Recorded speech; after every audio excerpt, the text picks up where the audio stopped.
Rising from the heart of Rome like a half-buried relic from another world, the Colosseum is a monument that speaks in silence, a skeleton of grandeur etched into stone, whispering tales of blood, glory, and ingenuity. To stand in its shadow is to feel the pulse of an empire long extinguished, and yet still alive in myth and memory. Who built this colossal structure? Why did they need it? And how did it come to dominate the cultural and architectural legacy of Western civilization? These questions linger like the dust that settles across its weathered arches. The story of the Colosseum is not merely about stone and spectacle. It is a testament to Rome's power, pride, and paradoxes. Commissioned around AD 70 by Emperor Vespasian, the Colosseum, originally known as the Flavian Amphitheater, was constructed on the site of the artificial lake that once formed part of Emperor Nero's lavish Domus Aurea, or Golden House. In choosing this location, Vespasian was making a bold political statement.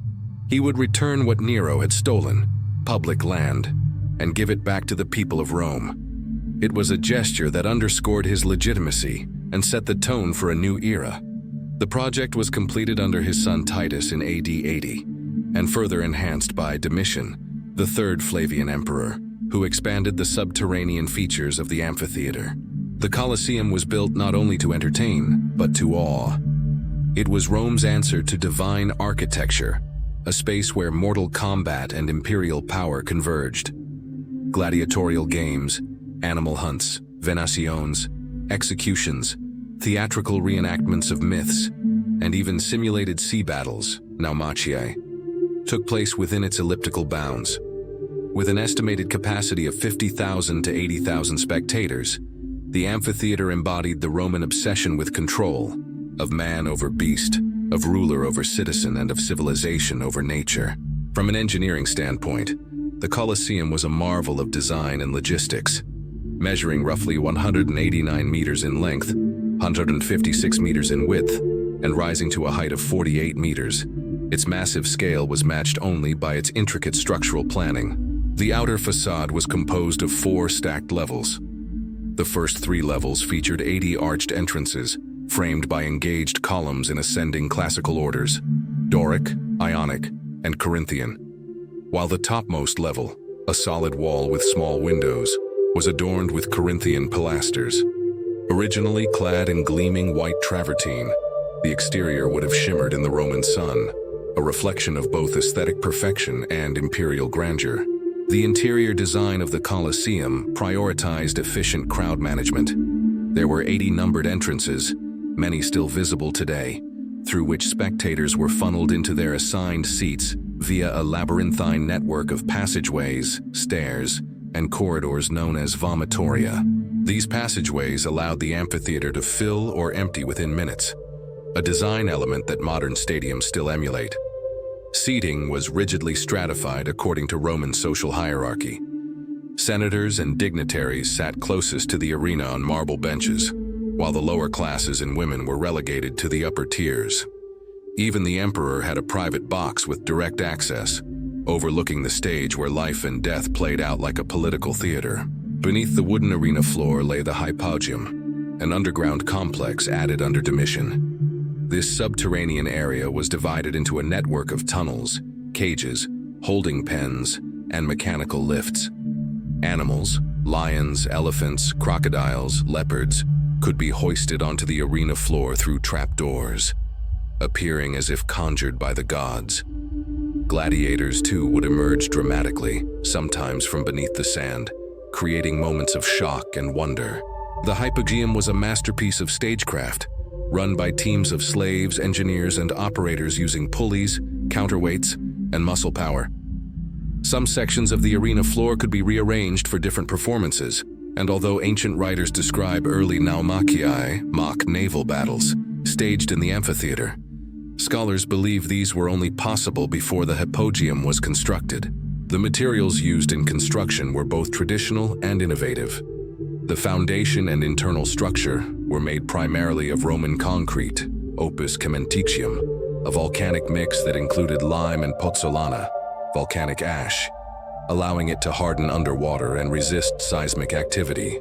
The outer facade was built from large blocks of travertine, a durable limestone sourced from nearby Tivoli, which were secured with iron clamps. Inside, tough and brick-faced concrete were used for walls, stairs, and vaults. The Colosseum's use of barrel and groin vaults provided remarkable strength and flexibility, distributing the weight of the upper levels across the structure and allowing for its massive, open spaces. The Colosseum also featured the velarium, an enormous retractable awning that shaded spectators from the sun. This was no small engineering feat. The canvas canopy, operated by a special corps of Roman Navy sailors, was anchored to 240 mast sockets around the top perimeter of the amphitheater.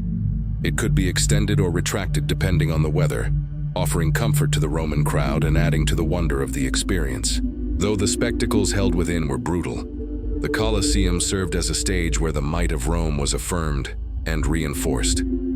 It was a place of state propaganda, social control, and mass distraction. The games were funded by emperors and wealthy elites to curry favor with the populace, celebrate military victories, and reinforce Rome's imperial ideology.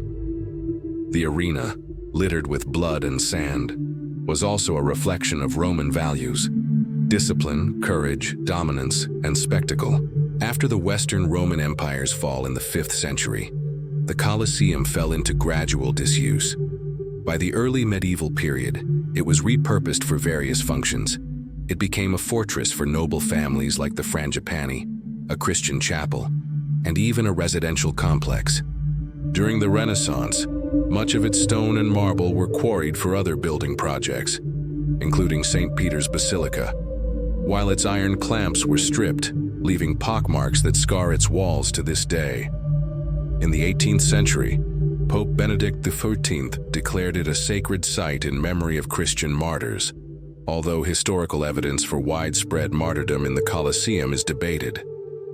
Nevertheless, the building took on a new spiritual dimension, becoming a symbol of suffering and redemption. Modern restoration began in earnest during the 19th century and has continued in stages into the 21st. Earthquake-damaged sections have been stabilized, the hypogeum has been excavated and partially opened to visitors, and new reconstruction projects have attempted to replicate portions of the arena floor. Today, the Colosseum is a UNESCO World Heritage Site and one of the most visited landmarks in the world, drawing millions of tourists annually who walk its corridors and imagine the roar of ancient crowds echoing off its stones. Yet despite its fame and familiarity, the Colosseum still guards its secrets. How exactly did engineers coordinate the seamless mechanics of the hypogeum? What did the ancient performances truly look and sound like? How did it feel to stand in the arena and face death before thousands? These questions haunt its arches and shadows, making the Colosseum not just a ruin of the past, but a living riddle, one that continues to inspire awe, curiosity, and reflection. The Colosseum is more than a building. It is an epic carved into stone, a monument to Roman ambition, cruelty, and creativity. Its very bones tell the story of a civilization that once ruled the known world, shaping law, architecture, and culture. And as the centuries pass and empires rise and fall, the Colosseum endures, a symbol of both the heights and the hubris of humanity. Thank you for watching. Don't forget to like and subscribe.